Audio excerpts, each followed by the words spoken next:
હમણાં જ મેં એક ન્યૂઝમાં જોયું હતું કે એક માણસ હોસ્પિટલની અંદર એકલો એવી ટ્રીટમેન્ટ લેતો હતો કે એને 2-4 માણસોની જરૂર હતી એના પોતાના, અને એના અનેક મિલિયન ફોલોવર્સ હતા, છતાંય હોસ્પિટલમાં એકલો હતો. ઠીક છે, અત્યારના આધુનિક સમયમાં આ બધું આપણે કરીએ, પણ આપણા જે છે ને એને આપણા કરી અને રાખવાના, આપણાની સાથે આપણે પહેલા રહેવાનું. ભાઈ ભાઈની સાથે કઈ રીતે રહેવાય, દીકરાને બાપની સાથે કઈ રીતે રહેવાય, વહુને સાસુની સાથે કઈ રીતે રહેવાય, એક પરિવાર એક કુટુંબમાં કઈ રીતે રહેવાય, એ આપણને ધર્મ શીખવાડે છે. એટલે કહ્યું છે કે બિનુ સત્સંગ વિવેક ન હોય, પણ રામ કૃપા બિનુ સુલભ ન સોય. સત્સંગ સિવાય આપણા જીવનમાં વિવેક આવતો નથી, સારી વિચારધારા આવતી નથી. પણ એ સત્સંગ મળે ક્યારે? જ્યારે રામની કૃપા થાય, ભગવાનની કૃપા થાય, ભગવતીની કૃપા થાય, ત્યારે એ પ્રાપ્ત થાય. અને એ માં જ્યારે આપણને લાડ લડાવતી હોય, આપણને મોટા કરતી હોય, અને પછી આપણે મોટા થઈ અને એને ભૂલી જાય, તો એ માં કેટલો નિશાખો નાખે. એ માની આંતરડી કેટલી દુભાય. મહેરબાની કરી અને જીવનની અંદર માતા અને પિતા ને દુઃખ થાય આવું કોઈ કામ આપણે નહીં કરવાનું. અને જો કરો તો એ પણ તૈયારી રાખવાની કે આ જે દુઃખ એને થાય છે, આ દુઃખ મને પણ થશે. જેવું કરો તેવું ભરો. એટલે પુનિત મહારાજ લખે છે કે ભૂલો ભલે બીજું બધું, મા બાપને ભૂલશો નહીં. અગણિત છે ઉપકાર એના, એહ વિચરશો નહીં.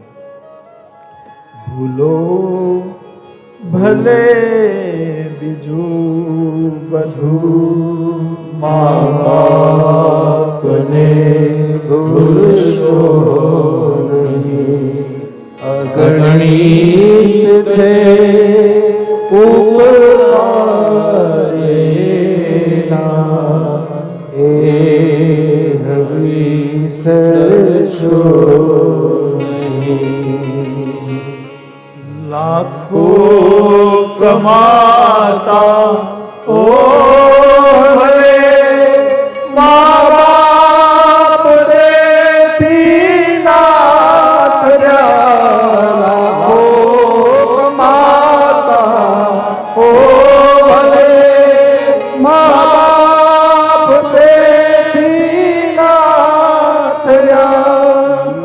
લાખની પણ રાખ છે એ માનવો, એ લાખ ની પણ રાખ છે, રાખ. ભલે બીજું બધું, મા બાપને ભૂલશો નહીં. કાઢી મુખેથી કોઈ